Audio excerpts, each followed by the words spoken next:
चलिए आगे बढ़ेंगे और सीधा आपको लखनऊ लिए चलेंगे, जहां पूर्व मुख्यमंत्री कल्याण सिंह की पुण्यतिथि पर उत्तर प्रदेश के मुख्यमंत्री योगी आदित्यनाथ क्या कुछ कह रहे, सुनाते हैं आपको।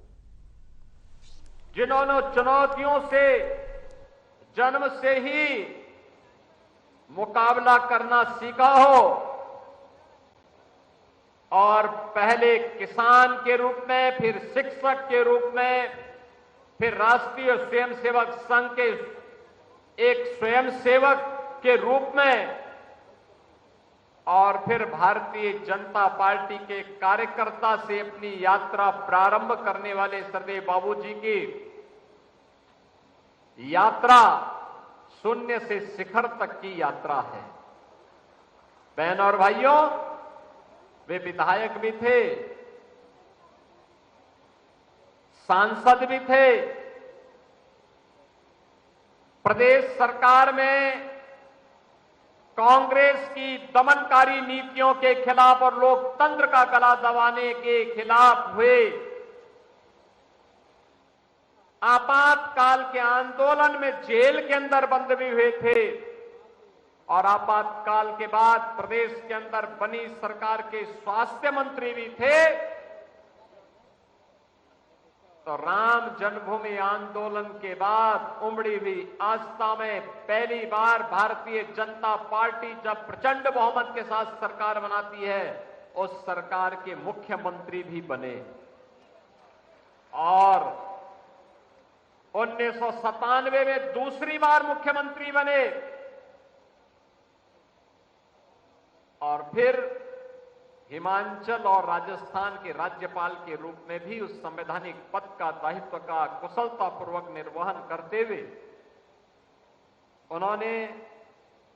अपनी अंतिम यात्रा इस धराधाम में समर्पित करते हुए प्रभु श्री राम के लोक के लिए प्रस्थान कर गए। आज उनकी तीसरी पुण्यतिथि है। महत्वपूर्ण यह कि कल्याण सिंह क्या कोई व्यक्ति अचानक बन जाता है क्या? कल्याण सिंह के लिए संघर्ष और चुनौती का मार्ग चुनना पड़ता है, त्याग और बलिदान का मार्ग चुनना पड़ता है। जब चुनौती और संघर्ष सामने होता है, त्याग और बलिदान का एक जज्बा होता है, तो दुनिया की कोई ताकत आपको झुका नहीं सकती, आपका बाल बांका नहीं कर सकती है, क्योंकि अपार जन आस्था और विश्वास आपके साथ खड़ा होता है। यह अपार जन विश्वास के प्रतीक सरदेव बाबूजी कल्याण सिंह जी बने। उन्होंने उस समय की ताकतों का मुकाबला किया, विपरीत परिस्थितियों में कार्य किया, लेकिन श्री राम जन्मभूमि आंदोलन के मार्ग से तनिक भी नहीं हटे,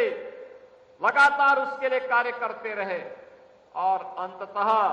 परिणाम हमारे सामने था। आज उसकी सुखद अनुभूति पूरी दुनिया के अंदर रहने वाला सनातन हिंदू धर्मावलंबी कर रहा है। कौन ऐसा धर्मावलंबी होगा, दुनिया का सनातन धर्मावलंबी होगा या दुनिया की दमित और वंचित जातियां होंगी, जिन्होंने अयोध्या में रामलला के भव्य मंदिर के लोकार्पण कार्यक्रम में जब प्रधानमंत्री मोदी जी के नेतृत्व में 22 जनवरी 2024 को 5 सदी के इंतजार को समाप्त करते हुए रामलला का विराजमान हुआ, तो न केवल भारत के अंदर बल्कि पूरी दुनिया के अंदर जश्न का माहौल था।